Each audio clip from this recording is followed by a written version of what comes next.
The morning Della Hartwell stepped down off the Del Fork stage. A Sack Calloway near dropped the lead rope he was holding, and I will tell you plain, in 40 years of hearing on to one outfit or another, I never saw a man so dead certain of what was coming, nor so flat wrong about it. I was leaning on the wagon, chewing a stem of dry grass and minding my own business the way a hired hand learns to do, when the coach came rocking in through the heat shimmer off the flats. Asa stood beside me stiff as a fence post, hat brushed, collar buttoned to the throat though it was hot enough to fry an egg on a saddle horn. He'd shaved that morning.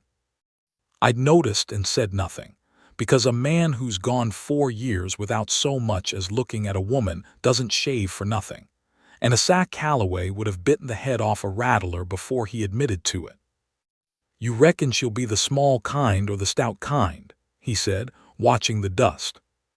"I reckon she'll be the kind that got off the train in Del Fork and onto a stage to the back end of nowhere to marry a man she's never laid eyes on," I said. "Which makes her braver than you, Asa, so go easy." He didn't answer that. He never did when I had the right of it. The advertisement he'd put in the territorial paper had asked for a practical woman. I'd read it over his shoulder before he sent it off and told him it read like a man ordering a plow. Wanted, a capable, sensible wife, willing to keep house and cook for a working cattle ranch in the Coronado country. No frills, must be hardy and quiet. That last part, must be quiet, he'd pressed down on the pen so hard it about tore the paper. I knew why. The house out at the Saddleback had been too quiet for 4 years, and a quiet woman wouldn't fill it up with the kind of noise that reminds a man what he's lost. That was the whole of his plan, near as I could tell. Get a woman who'd keep the place running and otherwise leave the silence be. So when the door of the coach swung open and a boot came down, a good sturdy riding boot, mind, not some thin little town shoe, and then a woman swung herself out without waiting for a hand, I felt a sag go rigid beside me like a man who's heard the first low rumble of a thing he can't outrun. She was tall, not delicate.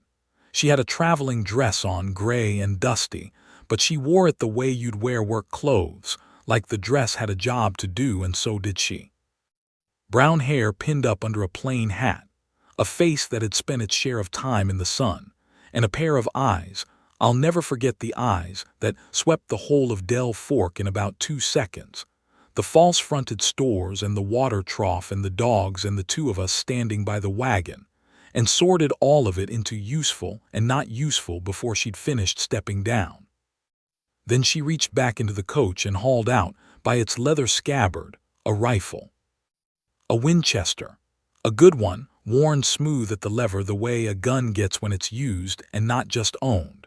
She slung it over her shoulder, picked up a carpet bag in her other hand, and walked straight across the dust to us like she'd known the way her whole life. "Mr. Calloway," she said. It wasn't a question. She'd picked him out of the 2 of us, and I'll grant her this, she picked right. Anybody could see Asa was the one trying to look like he'd swallowed a fence rail. "Miss Hartwell," he said. His voice came out rusty. He took his hat off, which is a thing he did about twice a year.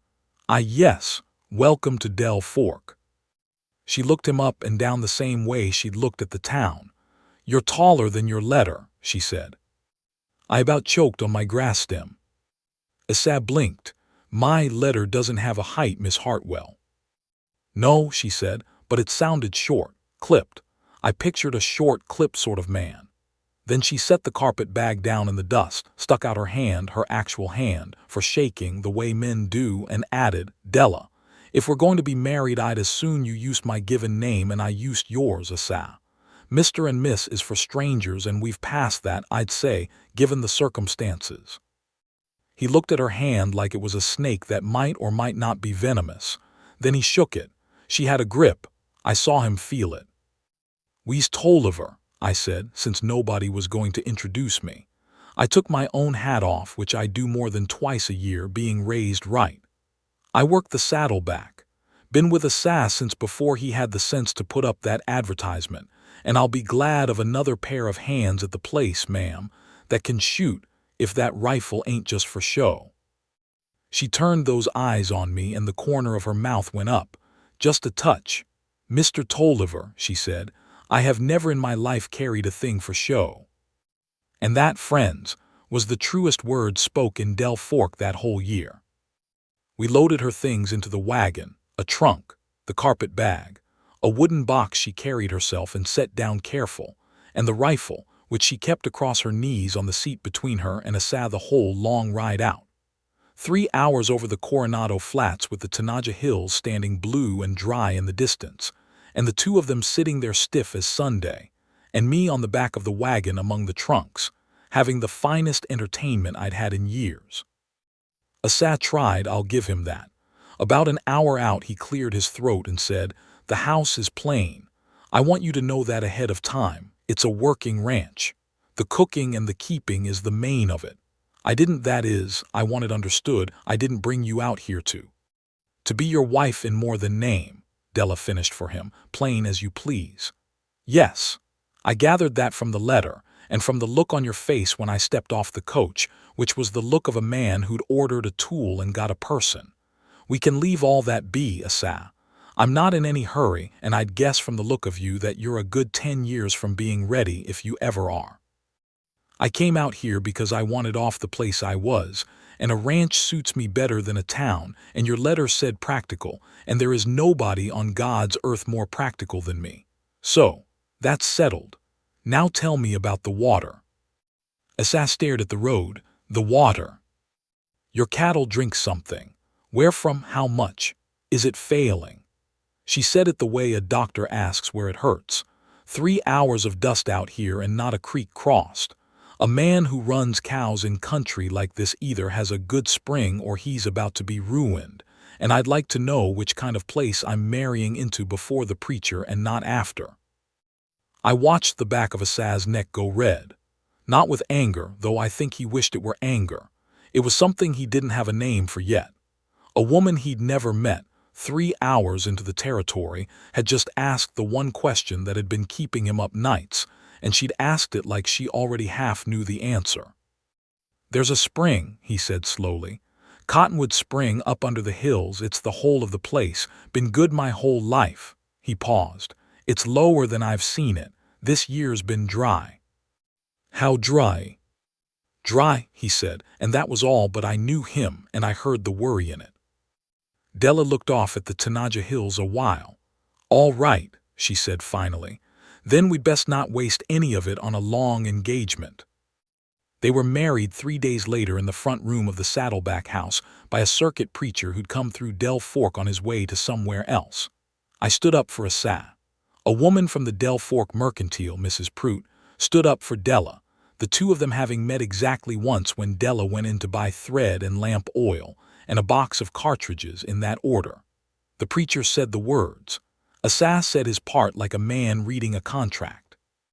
Della said hers clear and steady and looked Asa right in the eye while she did it, which made him drop his gaze first, and I thought, well, old son, you have got yourself into something now.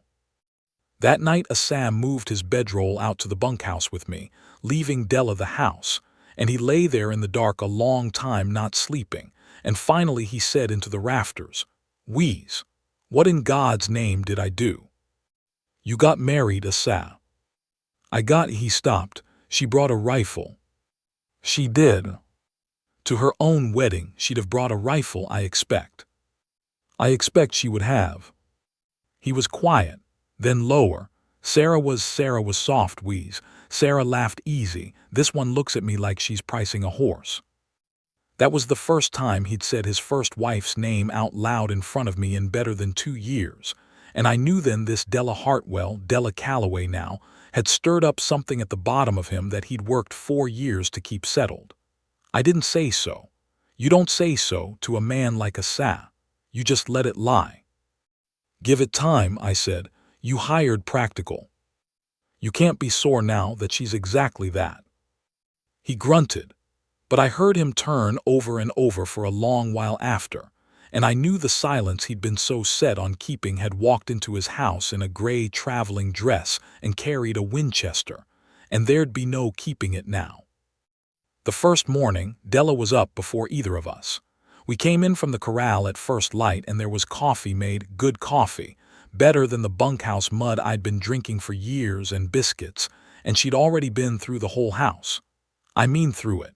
She'd a list. She set it on the table between us while we ate and tapped it with one finger. "The roof over the back room leaks," she said. "The well bucket's rotting, and one day soon it's going to drop your only water rope into the well, and then you'll be fishing. There's no proper smokehouse, which means you're salting meat you don't need to salt and wasting salt that costs money. Your root cellar floods. The garden plot's gone to weeds, which is a sin in a dry country where every bite you grow is a bite you don't haul 40 miles. And there's a window in the front room been broke and stuffed with rags since I don't know when, letting the dust in to spite all the sweeping in the world." She looked up. "I'll see to the house, but I'll want the broke window glazed, the cellar dug out, and lumber for a smokehouse, and I'll do most of that myself if you'll spare me the materials and stay out of my way." Asas set his cup down. "Della, he stopped himself, but I heard where it was going, and so did she." "A woman," she finished, real even. "Yes, I'm aware. I've been one some while now. What's that got to do with a smokehouse?" "It's heavy work. So's having a baby, I'm told, and women manage that one regular," she said, and Asas turned the color of a brick and looked at his biscuit like it might save him. "I'm not delicate, Asas. I grew up the only child of a man who ran a livery and a smithy both, and when my mother passed I was 9, and after that it was him and me. I shod horses. I doctored them. I kept the books and I kept the forge, and when he got the lung sickness those last 2 years I kept all of it alone while I nursed him. I am not a parlor wife. I told you that on the road, so." She picked the list back up. "The lumber, yes or no?" There was a silence. I sipped my good coffee and watched a man I'd known 15 years try to find solid ground and not find any. "Yes," he said finally, "the lumber." "Good." She stood, gathered the plates. "Then I'll need to see the spring." "The spring's a half-day's ride." "Then I'll need a horse, and I'll need it to be one of the good ones, not the spavin plug you'll be tempted to put a woman on. I can ride. You'll see I can ride within about a furlong of the gate. Pick me a real horse, Asas, and we'll get along." He picked her a real horse, I think mostly to call her bluff. He had a tall, mean-tempered bay gelding called Domino that had thrown 2 hands and bit a third, a horse nobody at the saddleback would touch unless Asas was watching, and he had me saddle it the next morning with a face on him I knew meant he expected to teach the new wife a lesson about the difference between talk and a cattle ranch. Della came out, looked at Domino, who was already laying his ears back and showing the white of his eye, and she didn't say a word. She walked up on the near side, slow, talking low, not babying him but not afraid either, and she stood at his shoulder a minute and let him smell her hand. And then she got the reins gathered and went up into that saddle in one clean motion, and when Domino humped his back to throw her, she sat it like she was nailed there, and rode him in a tight hard circle round the corral until he quit. Which didn't take but a minute, because there's no horse fights long against a rider who isn't scared and isn't cruel and just plain will not come off. She pulled up in front of Asas, the bay blowing and sweating and suddenly behaving like a church pony, and she said, mild as milk, "He's got a soft mouth under all that meanness. Somebody's been hauling on him. That be you, I expect, or your hands. He'll do fine for me." And she turned him and rode out the gate toward the hills and didn't look back to see if Asas was coming. I came up beside Asas, who was standing there with his mouth a little open. "Soft mouth," I said. 2 years I been telling you that horse weren't mean, just sore-handled." "Shut up, wheeze," Asas said, and went to get his own horse and rode out after his wife. That was how it went those first weeks. She'd ask for a thing, and Asas would balk at it on the grounds that she was a woman and didn't know cattle country, and then she'd go and do the thing better than the men he was paying, and he'd be left standing flat-footed and red-faced with no leg to stand on, and instead of being grateful that he'd married a woman worth 3 hands, he'd get sourer and quieter, because every single thing she did right was a thing that said his picture of how it'd go was wrong. And there is nothing a proud man hates worse than being wrong out loud, every day, by somebody he can't get mad at without looking a fool. She glazed the window. She dug the cellar. She built the smokehouse with a little help from me and none she'd accept from Asa, who hovered around it scowling and finally went off to mend fence rather than watch her not need him. She put the garden in, hauling water from the well in the cool of the evening, and she got things to come up out of that dry ground that I'd have sworn wouldn't grow in the Coronado country, because she knew which seed and how deep and when to shade it. And she had a way of being patient with a thing that grew slow that she did not have, I noticed, with a thing that talked back. And she shot, Lord, she shot.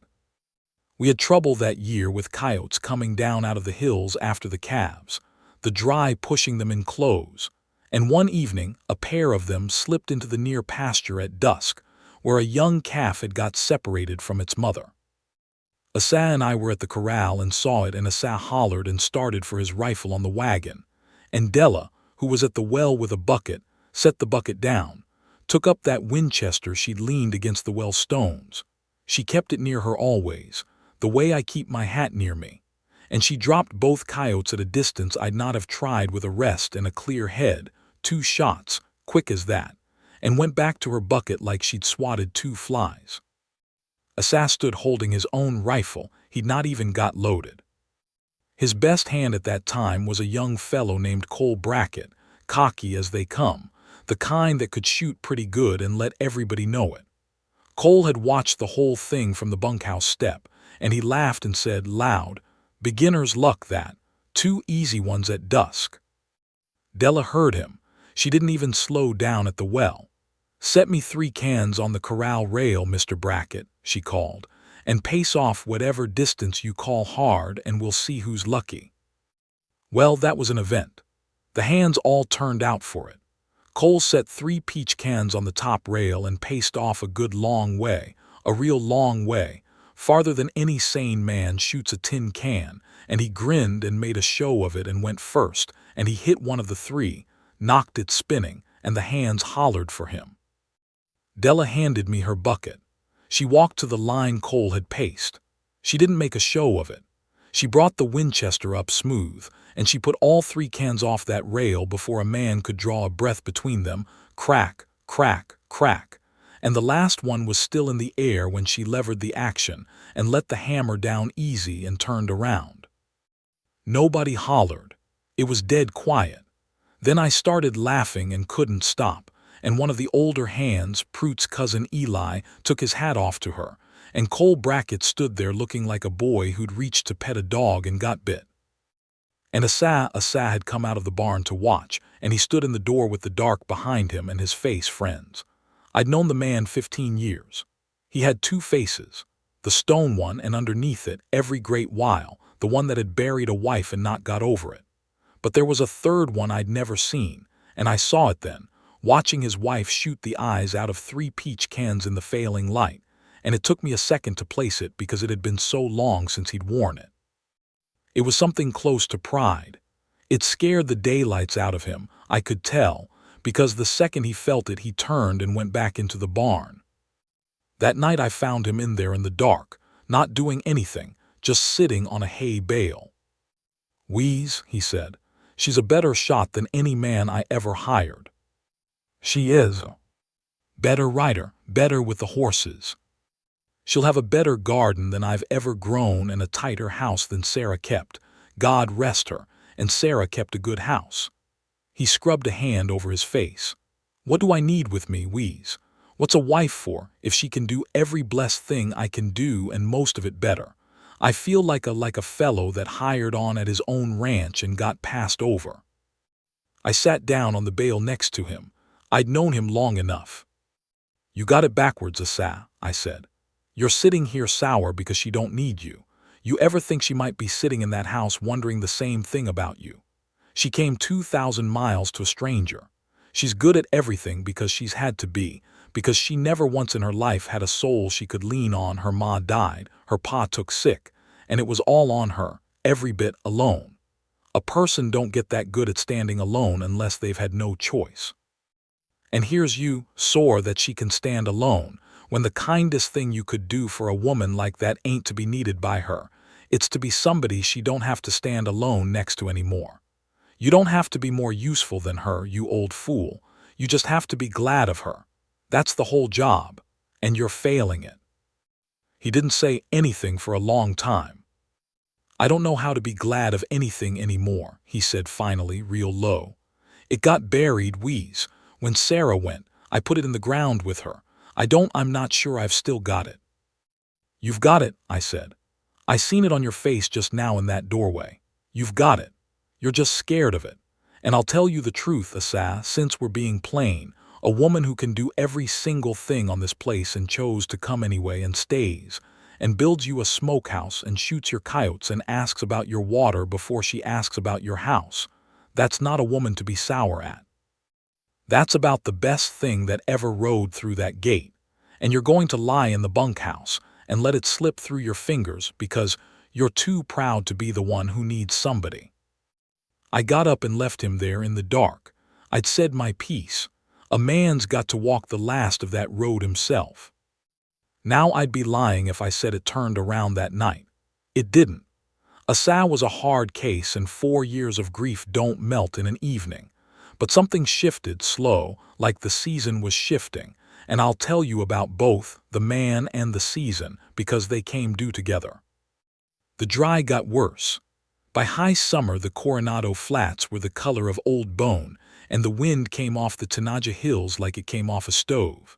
Cottonwood Spring, that had run my whole time at the Saddleback, dropped lower than Asa or I or any old-timer in Del Fork could remember. We rode up to it most days, the three of us, for Della rode out as regular as we did now, and Asa had quit even pretending to balk at it, and we'd stand looking at the seep where there'd used to be a good pool, and the worry sat on Asa like a wet blanket. It was Della who climbed up the rocks above the spring one afternoon, while Asa and I stood below feeling sorry for ourselves, and she was up there a long time, and when she came down, she had dust to the elbows and a look on her face. "Your spring's not failing," she said, "or not the way you think. There's a fault in the rock up there, a crack the water's finding before it ever gets down to your seep.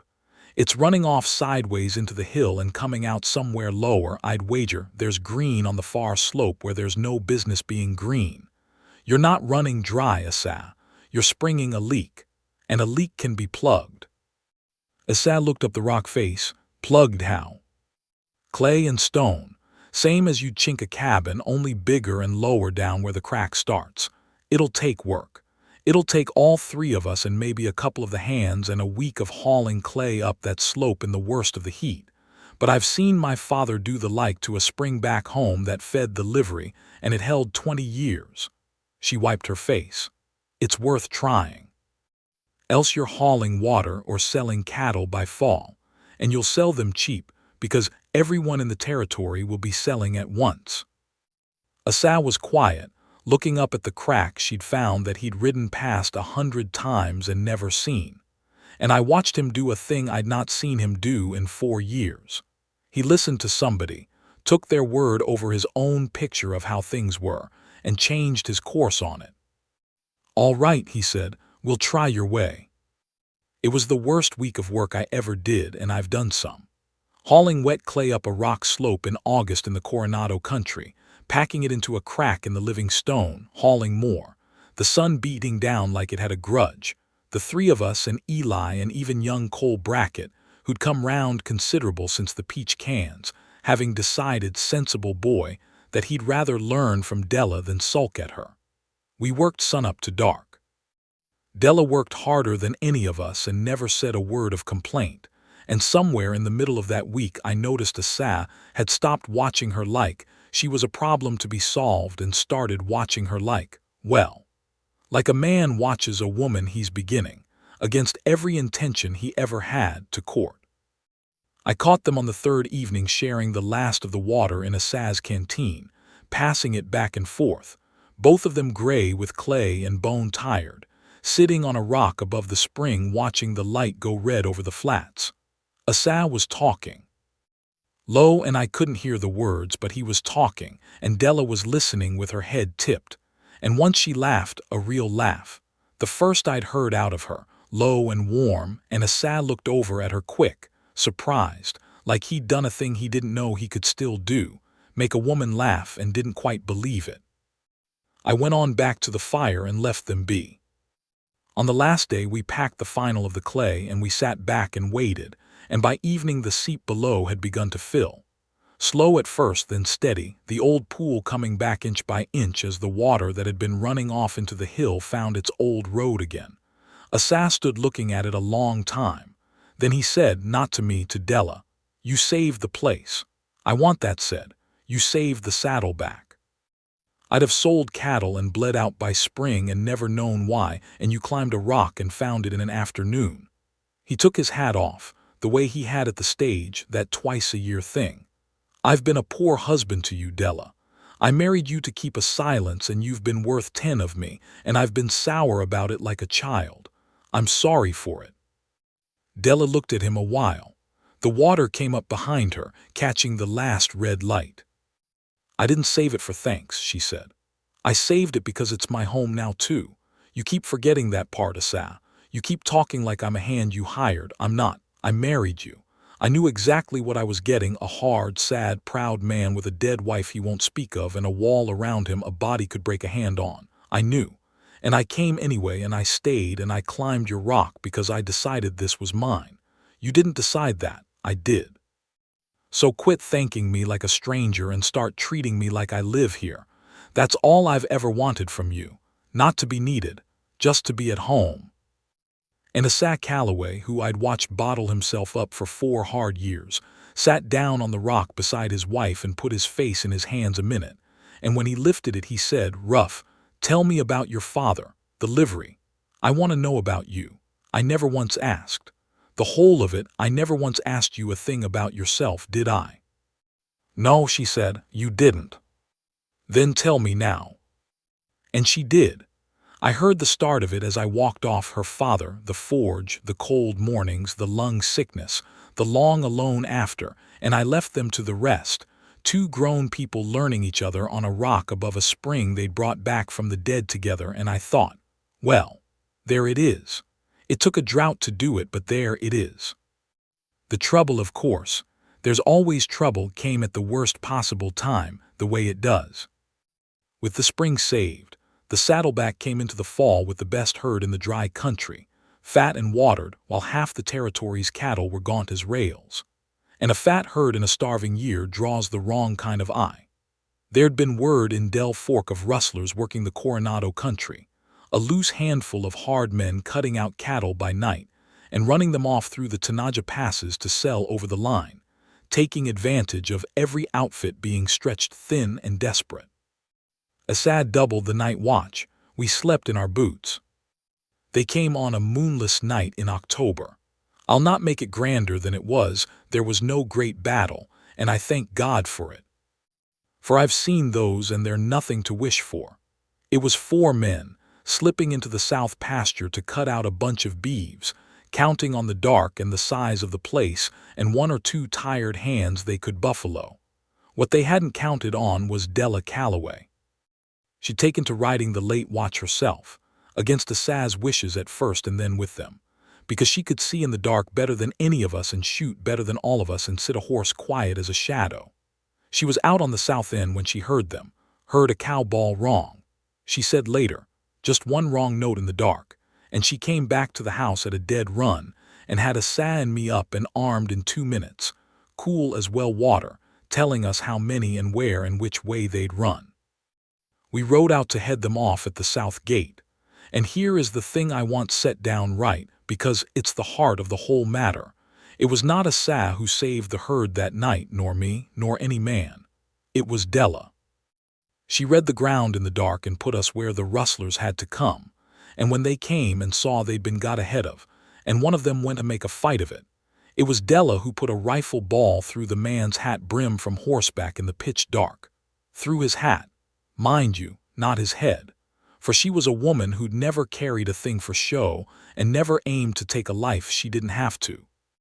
And the wind of that ball going by put such a fear into those four hard men that they threw down their guns and gave it up then and there. And we held them till the county man could come out and take them off to Del Fork. And not a drop of blood was spilled, nor a single head of saddleback cattle lost. When it was over and the rustlers were trussed and the sun was coming gray over the flats, I looked at Asa, and Asa was looking at his wife, sitting her horse in the dawn with the Winchester across her saddle and her hair come down out of its pins, breathing hard, alive and unhurt and fierce as anything I ever saw. And the look on his face was not the stone face, and it was not the buried grief face, and it was not even the scared third face from the night of the peach cans. It was just a man looking at the woman he loved, plain and open, no wall left to it at all.